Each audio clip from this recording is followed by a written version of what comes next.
What's going on, Dropping Dimes fans? I have somebody texting me about wanting to come on and gloat. One of the few Heat fans, genuine Heat fans that I know.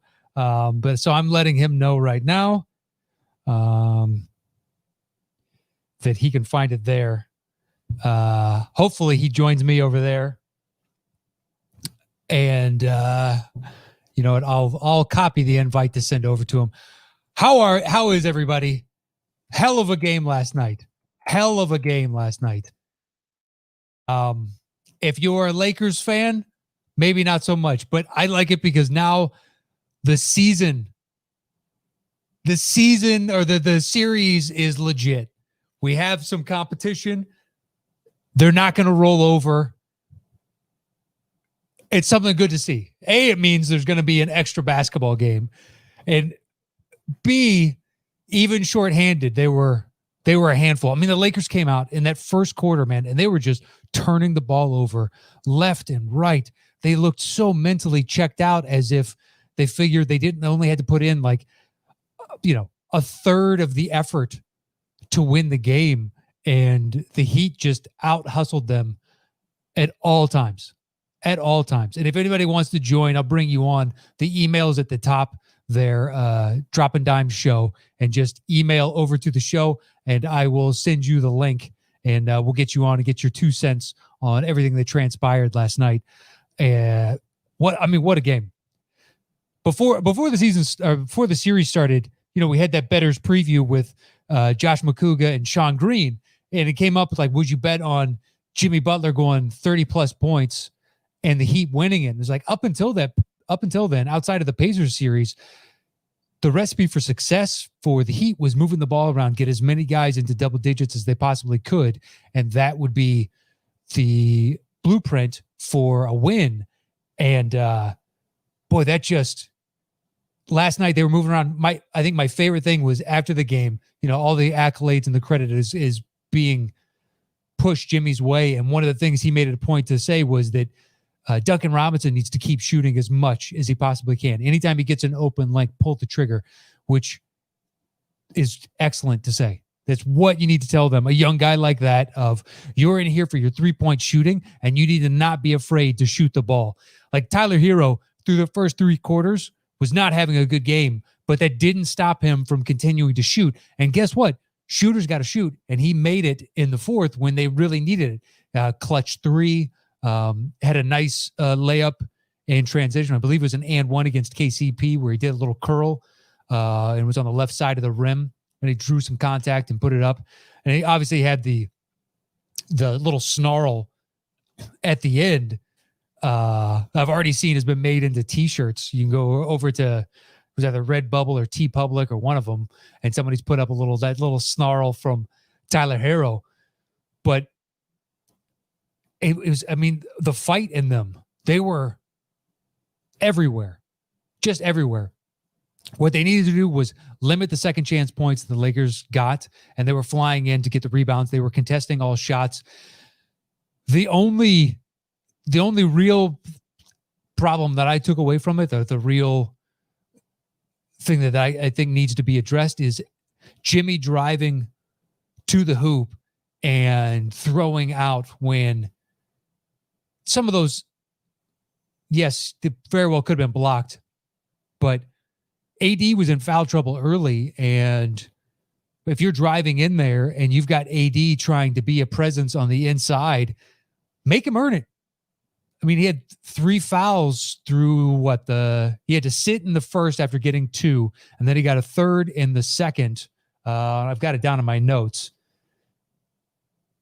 Yeah, with 5:25 left in the second, he picked up his 3rd foul. And then he got a 4th in the 3rd with 10:20 left in the 3rd. So anytime he's in after that, man, you need to be taking it to him as much as humanly possible. To get on, there we go. I'm going to bring on Mark Fernandez. Get a little gloating in here for the Heat. Mark, how are you? I'm good, bud. Hold on. Let me get my mic working. Hold on. Yeah, you sound like you're in the biggest cave of all. There we go. Is that better? No, it sounds the exact same. Does it sound the exact same? It sounds the exact same. I can tell no difference. Oh, God. All right. Maybe, hold on. Let me try something else.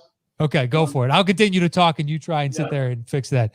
So the Jimmy kick out on the drives to the basket, like in game 2, he had one where LeBron was collapsing from his backside and he had, I think, KCP on the front and he threw it and Bron blocked it and got the steal. But that was the 3rd or 4th, maybe 5th time he had done it that game. And he did it a few times last night where kicked out and there was one to an open Crowder 3. And I believe it went in. So it has paid dividends, but a lot of those are, I don't know, you're that close to the rim. You are inches from the rim, man. Take the shot. Make them earn it. All right, let's check your mic. Is this better? Nope, the exact same. What the hell? Come on, man. You run a media company. This is the best you can do? Wait a minute. It should be working. Well, trust me, it is not. It is not. It sounds... All right. Give me 2 seconds. Or if that cut me off. Sounds like you're 20 feet from your laptop and just talking at it. But the heart and determination from the Heat last night was something to see. The weird thing is afterwards on Twitter, Lakers fans were dragging Kuzma. And outside of Markieff Morris, and LeBron, Kuzma was one of 3 players to show up last night. AD was, in and out of the lineup through the first 3 quarters. Check. All right, there you go. Now you're better. Now, okay, good. Not great, but better, right? Yeah, it's way better than it was. Okay. That's like the Heat, because those first 2 games, I mean, it was tough to watch. Go ahead and get your gloat in. Come on, let's hear it. I mean, look, I think it all comes down to me, and I know a lot of people have been talking about it, even LeBron, to his credit, who's just, look, I have my problems with LeBron, but you can't deny that the guy is an absolute basketball genius and just knows every single facet of the game. And it all came down to the turnovers. The Lakers did, I think it's 19 turnovers. They had only committed 21 turnovers in the first 2 games, and the Heat made them pay on all those turnovers. And I got to be honest with you, in the 4th quarter, when Rondo hit that layup, and I believe the Lakers went up 91-89 or something at that point, I was like, okay, game's over, and my stomach sank. But then the turnover started up again, and the Heat were able to claw back into it and stay consistent. So if we can get them to keep turning the ball over, we might be able to even that series out.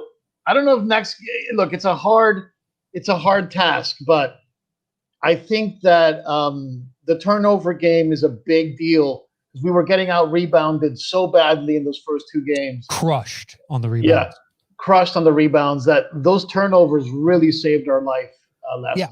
And look, if you look at the numbers through the first 2 games, it wasn't like some wildly huge difference in the overall rebounding totals, but it was second chance points and offensive rebounds where you guys were getting murdered, and you just can't give them that many looks. And the turnovers was something that I mentioned before the series started, because the Heat are averaging through the playoffs before the final started 11, and the Lakers were averaging 15. It's just like you need to get the Lakers to continue to average 15 turnovers a game and make them pay for it. Just like the Celtics did, against the Heat did against the Celtics. Make them pay for the turnovers, commit fewer, and win on the margins, and you can take this. Because game 2, the Heat shot 50, 40, 90, which is a recipe for success. But the Lakers attempted the most threes in finals history in game 2, which is crazy. And hitting them too, which is like, since when the hell is Morris such a big 3-point sniper? I mean, he was murdering us last night. Honestly, you take Morris out of that, and Kuzma, AD didn't have a great game. Rondo didn't have a great game. KCP was out of sorts. Danny Green had the worst shooting night probably of his finals life. It was something to see. I think, AD getting into foul trouble, and then weirdly, his usage rate was, I think, top 5 worst for the season. They've only won 1 game when his usage rate is that low. You need to feed the big man for them to be successful. And when he was out, it looked like the worst of Cleveland teams for LeBron. It was just a bunch of okay shooters, and LeBron, we need you to do everything. Yeah, and LeBron driving up and then passing out to the corners, which has been very effective for them this series. And but yeah, I was shocked. I'll be honest with you. Between me and my friends, I said, Miami gets swept. And this is even before Bam went down. I told them, look, I'd be happy if we even get a lead in this series. And that game, that first game, when we jumped out to that early lead, like in the first quarter, I was like, oh boy, look at this. Look at, Spoelstra is coaching the hell out of this team. And then 3 minutes later, we're down by 16. It's like the Lakers, to their credit, they have a lot of firepower. If they're in sync and LeBron's getting the ball to the open man, yes, it's buckets everywhere. Well, so the chess match begins because I think now JaVale and Dwight should get no run and just shift AD over to the center and go smaller because their plus minus, their best lineup so far through the finals is when Rondo is on the floor. Yeah. So why not then just make that change? Because the Heat should get Bam back for the next game. Dragic is done. I just saw that they elevated his status to questionable for Game 4. Exactly, and he hasn't been. He's been DNPs because he said he didn't want to wear the mask so he could cheer his teammates on a little more effectively. Whereas Dragic is rightfully done. I think McGee didn't even play last night though, right? No, I don't believe so. No, I don't remember seeing. Yeah, I don't think he had 1 minute last night. Yeah, but Dwight, they ran out their usual, we're going to start a big man. And I think they need to shift to the Rockets type of thing and go smaller and just try and outgun. Because I like this Duncan Robinson hero kind of Myers Leonard, hasn't been playing much and plugs in and hits a 3 or 2 and then takes the bench and let's bring Olynyk out there. But the stretch bigs that they're putting out to kind of counteract. And last night, it didn't kill you on the boards to have those guys out there because you guys played with 3-4 times the effort. Olynyk had a great game last night. 17 points, 7 boards. He had a big game last night. I think Olynyk was, because look, if you're going to get 40 points from Butler, you still need to find, 70 other points, 75 other points to try to win that game. Yeah. And the Heat, they don't really have great scorers. I mean, Tyler Hero can score. He's 20 years old, youngest player to ever start in NBA Finals ever. So you can't expect too much out of him. But yesterday Tyler Hero and Olynyk really, really helped out. It was especially with the rebounds. Jay Crowder came up big yesterday. Yep. He seems like he found his stroke again because he was at the end of that Boston Celtics series, Jay Crowder couldn't shoot anything. Oh, he looked like Jay Crowder. The first 2 rounds, he looked like Jay Crowder from 8 years ago. Right. And then against the Celtics and be like, that's why he was a throw-in in the Memphis deal. Right. It's like, there's Jay Crowder. And then he's back to, what I like about him is him and Jimmy both are I don't give a fuck who you are type of attitude. Right. And the Heat need that because Jimmy pointed out after game 1 of I think a lot of guys were nervous. It's like, yes, this isn't a normal finals, but you can still feel the finals atmosphere. And it was, it was evident after they lost their big lead evaporated, which hadn't killed them in the playoffs before. It's just like other teams could put up big leads. Didn't matter. They could climb back in. They had a resiliency, just a young team kind of goldfish. We're going to forget because it was 5 seconds ago type of, atmosphere. So if they can get back to that, like Hero was once again having a bad game through 3 quarters, and in the 4th quarter, right. Shooters got to shoot, man. Just keep shooting, and he makes them. Yeah, look, and that's one thing I like about him. He'll take shots that are low percentage shots, and he's not afraid to take those shots. And you don't see him really pass the ball unless it's either a play or he's really getting double teamed and really has no look. But if Hero has a look, he's going to take it. And that kind of aggressive attitude is fun. The guy that I'm a little disappointed in is actually Kendrick Nunn, who's we have construction going on in the apartment. I apologize for that. But Kendrick Nunn, who coming in for Dragic, and we just can't get any points off of him. He played 20 minutes last night and barely put up two baskets or something. It's just he was getting dinged for fouls that if he were Rondo, probably wouldn't have gotten a couple of them type of things. It's also like a young man's versus old. Duncan Robinson got fouled by LeBron twice on 1 3-point shot that went in. Right. He didn't get called. Didn't get the call. Because guess what? Yeah. You're a rook. Right. Even though I think he's like a 4th-year guy, but Yeah, but for all intents and purposes, right, him, Hero, and Nunn are rookies. right.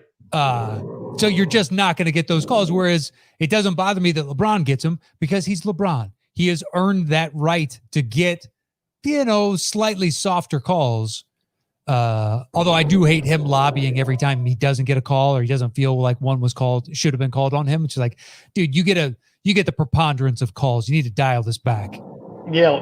What'd you think about his walkout with 10 seconds left to play? Did you make a big deal out of that or no? Nothing? No. I realize why people make a big deal because it's LeBron.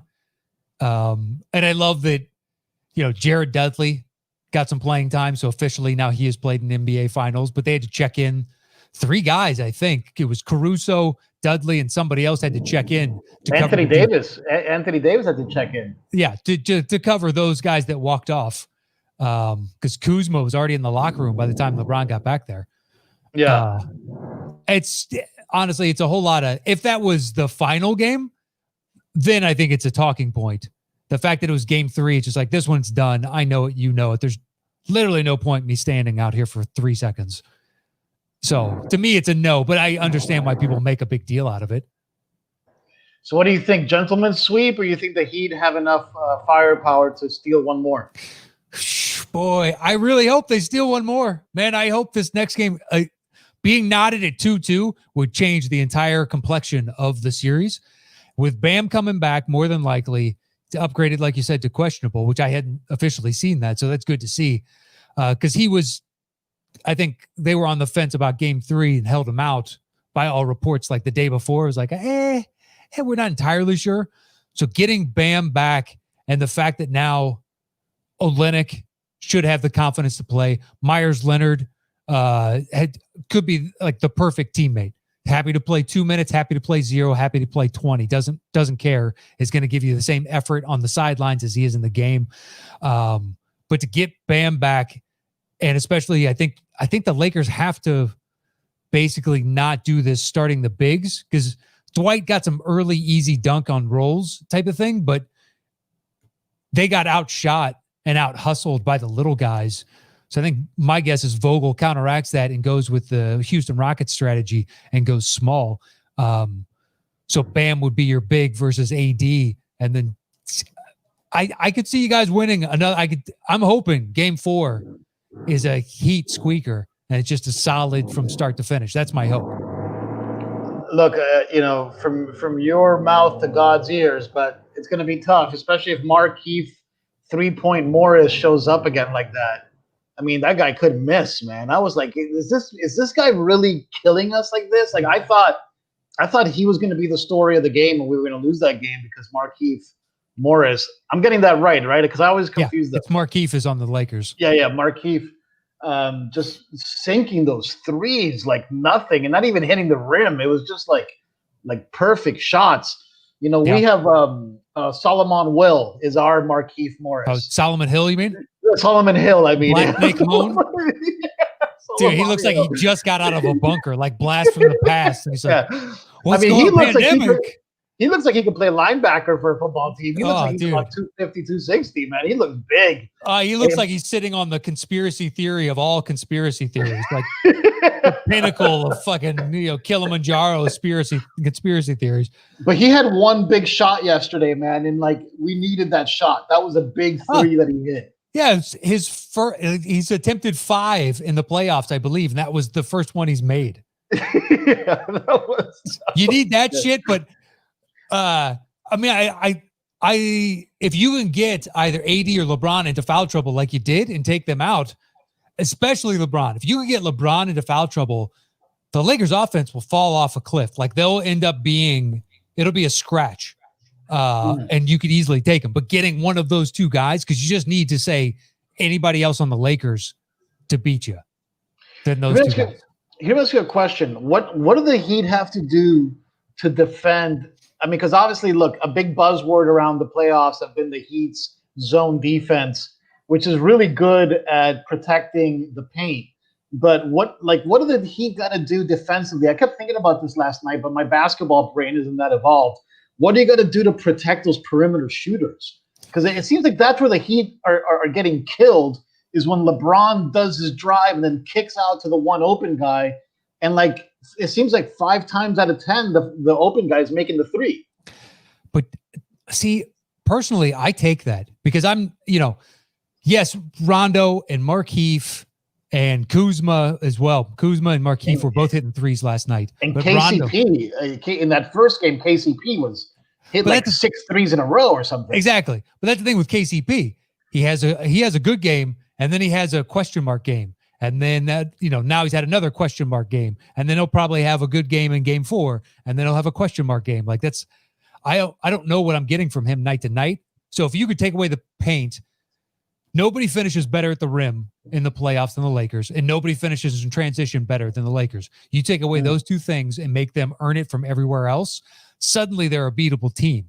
So I don't mind if LeBron isn't making the layup, if he's kicking out to, like, weird as it say, kicking out to Danny Green for an open 3. Danny Green's been atrocious through the playoffs so far. I don't know if I continue to trust that, but right now by the numbers, I take that over LeBron finishing at the rim. Interesting. Because it just seemed like in that first game, we had that lead and we totally lost the lead and the momentum when we had our fully healthy team, because we quickly went from being 13 points up to 6 points down because we just got hit with a barrage of 3-pointers. And it's just, at that point, there was no coming back. It was just like, look, maybe that's what they were thinking, exactly what you're thinking, was what Spo was thinking, then it kind of backfired, right? And what do you do then? Yeah, and plus, you weren't making your threes. Duncan was off. Tyler was off. Jai was off in that first game. It's just like nobody was making. Jimmy doesn't shoot them unless it's in the fourth quarter with 6 minutes left and you guys need a 3. Right. It's the only time. And I love that about Jimmy. Knows he's not a good 3-point shooter and does not shoot that 3 unless he has to, unless his team really needs it. And that's why after the game, when he was Duncan Robinson, you need to keep shooting every time you touch the ball from 3, because they need to keep the floor spaced so Jimmy can be effective from mid-range and finishing at the rim. It's amazing. I mean, because you're 1,000% right. Jimmy Ball is only played in the last 5 minutes of the fourth quarter. It's happened throughout the entire playoffs. But yesterday was the first time I saw him bell to bell. He was just like playing the entire game, and it's good. Maybe he'll keep that going because, he's been distributing or trying to be a good teammate, or actually, I don't even know if that's true or not, but net, he doesn't really turn on until the fourth quarter. And last night, it seemed like he was there the whole game. And it seemed like that was enough to give the Lakers trouble. Yeah, and I think up until this point, up until the series, they didn't need Jimmy to do anything outside of what he did, as evidenced by they were crushing through the first 3 rounds of the playoffs. So it's just like, okay, if we need a bucket late, I'm your guy. But otherwise, let's find it in the flow of the offense instead of doing ISO. But you don't really have any other potent scoring. It's like when you brought up that Hero continues to drive. He's one of 2 drivers that you have right now. Right. Unless none is out there, none can drive, but he doesn't finish as well. Dragon drives too, but we lost him. But he's gone. Even if he plays, he's not going to be effective. So there's really no point in playing him. So he's cooked. A plantar fracture is real. It's a real I've injury. had aggravated one, a plantar fascia. I didn't tear it or rupture it, and it was still painful as hell. Yeah. So I can't imagine what a tear feels like, and then to try and play at the highest league in the world, just ridiculous. So he's toast. I feel bad for crashing your show here, but I wanted to at least get in some positivity around the Heat, because not a problem, man. I really thought we were getting swept. But I have a question for you. The preseason of basketball is supposed to start this month. So what the heck is going to happen? So unofficially, they've pushed back the start of the season until January. Oh, okay. So that's like a known thing. Silver came out and said, I don't really foresee us starting at the beginning of December like we'd intended. More than likely, we won't begin until the new year. But it's not official, but unofficially, they're not playing games till January. So it pushes back when preseason starts because there's still free agency. There's still the draft. There's still training camps. Like they're quite a bit to pack in to a small amount of time. So yeah, I don't, So is the season going to be shortened? Because this is I guess my ultimate point. Is the season going to be shortened, or is it going to be the same length? Because look, full 82 is coming. Look, as much as I love my Heat and as much as I love basketball, there's obviously that narrative going around, which I think has a bunch of different factors. But there's that narrative going around that Game 2 only did 3.9 million viewers on Nielsen, which is all-time low since they've been tracking it for the NBA Finals. And I think it's tough to put the NBA head-to-head with the NFL, because even a game like last night, that game, Philly and the Niners, that's not that great a game. I mean, these are two losing teams, injuries everywhere. These aren't really exciting football teams. And that game, I think, had something like 5 times the viewership that the NBA Finals did, like literally like 5 times, like disgusting, disparaging, right? So it's like, doesn't the NBA want to try to avoid that big time crossover with the NFL? I mean, they used to have it a little bit, but definitely not during the finals, because the finals in June and July, typically it's all NBA. It's only NBA focus. Well, I think if they start in January, the 82 games is still going to happen. I don't think that's going to change because they need to get the revenue, because they've sacrificed some revenue already with the China fiasco. They lost 200 million, the reports I read, just from that. And the Rockets lost 20 or 30 million in sponsorships from China for that dust up. So the league they lost 200 million there. Plus they're going to lose 10 regular season games. So everybody's, pocketbook is hurt a little bit after this. So they're going to squeeze in the 82.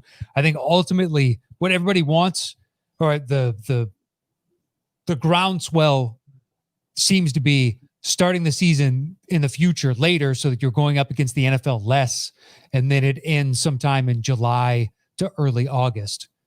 But then you lose because you have fewer eyes during the summer on sports.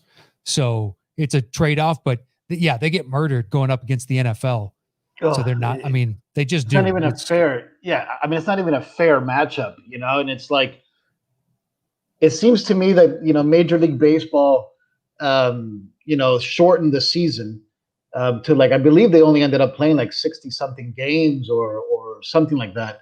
Sounds right. And but they'll be able to get back on track next season if everything happens. It just seems to me that maybe the NBA should have considered something like that, because having to deal with that NFL crossover sounds like trouble. Yeah, it's by starting the season late now, they're talking about not releasing players for the Olympics next August, because they pushed the Olympics from this year. So that'll ding the Olympics if they can't have NBA players, because they're in the middle of a playoffs run type of thing. And Christopher Moreno over in the chat brings up a good point. NFL will have less viewers if they keep canceling games, because they don't really have a solid quarantine policy here, a COVID policy. So if they keep pushing games and it gets to this weird, like, I can't remember who's playing when or when this game has been pushed to, they'll start losing, viewers there. But I just, it's a good point. NFL's number one. And it's, it's just to put into perspective, because obviously, like you said, I'm into the media thing. Last year, the top 10 most watched television programs, 7 of them were NFL games. One of them was the Oscars, and 2 of them were presidential, like, addresses or whatever. So it's like, it's tough to compete with the NFL. It is. But just last thing before I let you go here, brother.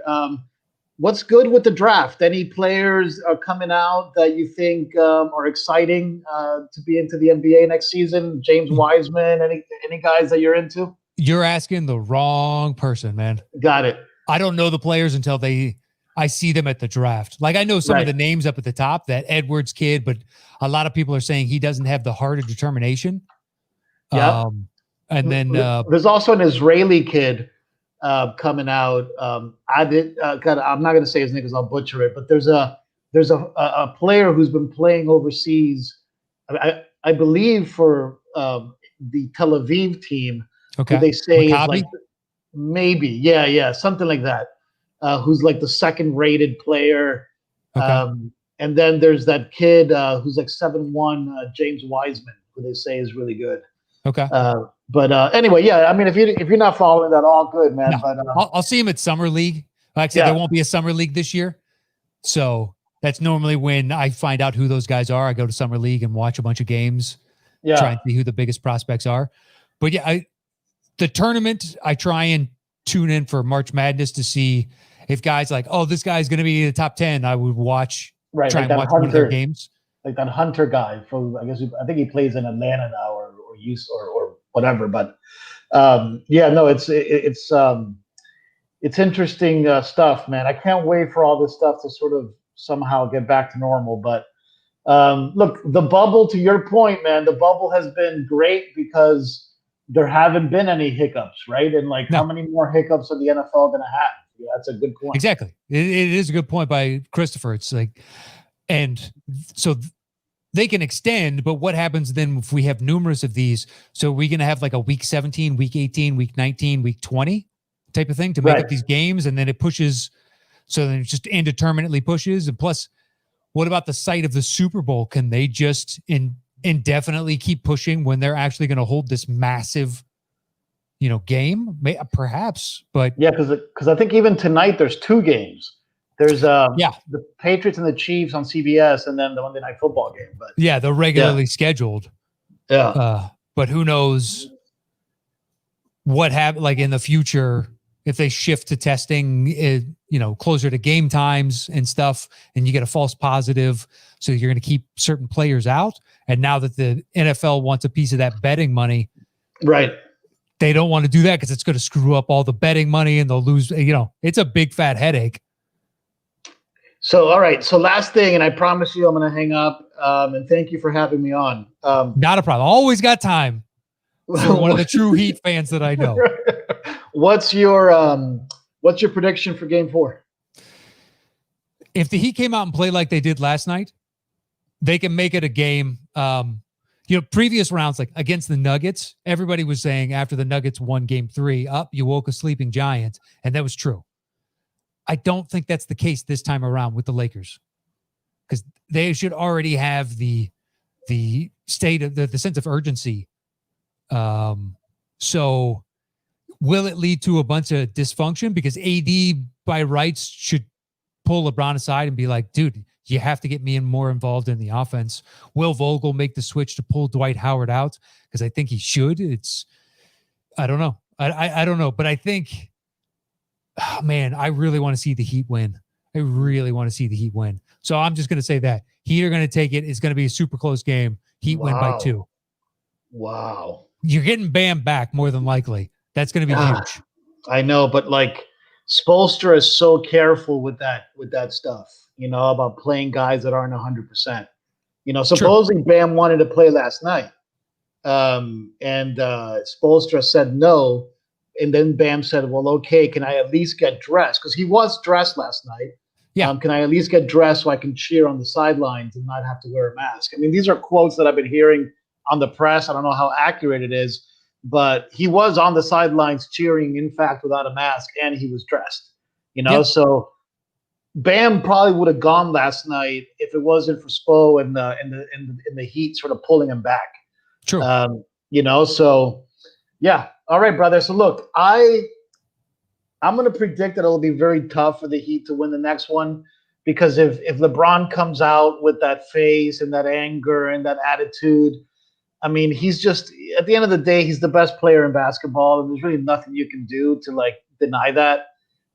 He's the best passer in the game. He's the best driver in the game. He's a decent shooter. So it's going to be tough. It's going to be real tough. I think the Heat need to get more physical. I think, not to strike up days of the New Orleans Saints, but I think the Heat need to start hitting people, because the Lakers are hitting the Heat. The Lakers are being very physical with the Heat. Yesterday, I don't know if you noticed, but LeBron jumped on Tyler Hero and landed on him. I don't think that was intentional. Fine, but I could have seen somebody call that. He landed him with an elbow. Maybe, yeah, but I think it was in the finals. That's a legitimate basketball play. If this is regular season, 100% that gets called. But because the stakes are so high, I think that's a basketball play. Right, but my point is the Lakers are playing that physical ball.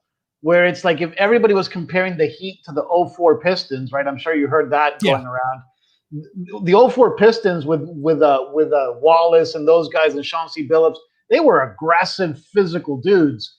Like, the Heat need to get a little bit of that if they really want to try to, win this thing, I think, and right now they're playing a little bit of that classy, like, finesse basketball where it's all about the plays and the picks and the screens and like this. True. But I think that the Lakers have more players they can sacrifice. They have more pawns to sacrifice than the Heat do.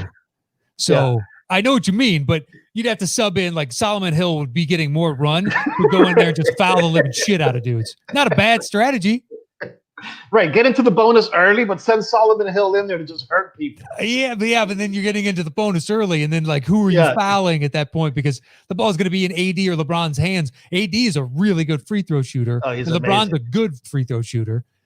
So that's who you don't want to foul them. So you want to foul who exactly? Like Lakers are good free throw shooters by and large.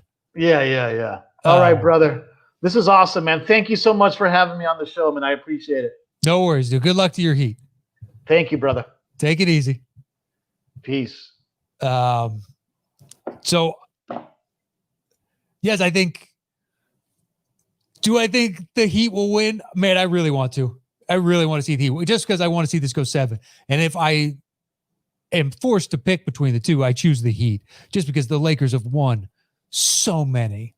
And the Heat they're a great reclamation project. They were in cap space hell with contracts I wouldn't wish on my worst enemy with Dion Waiters and Tyler Johnson and Hassan Whiteside. And they've managed to flip all of that. And they have found guys in the draft or out of the G League or undrafted former Div 3, then went to Michigan, but still undrafted guys. And they've created something out of nothing. And I love that. That's why I always like the Warriors when people knock them and whatnot. Like, this is all by and large homegrown talent. Like on their early runs, their big pieces that they went and got in free agency were Iguodala and Andrew Bogut. Like the rest of this was Steph they drafted, Clay they drafted, Draymond Green they drafted, and they developed all those guys. And they also got lucky, like they re-signed Curry to an undermarket contract because he had ankle troubles up until that point, and then through physio and a change in his orthotics and all that stuff, he's managed to stave off those injuries. They got lucky, but I always liked them because they built their team through the draft and through their culture and developing guys. I love that when a team does it, as opposed to, there's nothing wrong with what the Lakers did. Dude, if you have the opportunity to get LeBron James and Anthony Davis, you do it. Especially Anthony Davis in the beginning of his prime. You do it 100 out of 100 times. Even sacrificing all the guys they did, because of those, I think Ingram is the only one that's a genuine all-star and salvageable of those. Lonzo, I think, is a decent player. Like the rest of it, I'm utterly fine with. Even the draft picks, you're going to get a top 10 player for the entirety of his prime, so long as he re-signs with you, but he's going to re-sign with you because you're the Lakers. So you do it.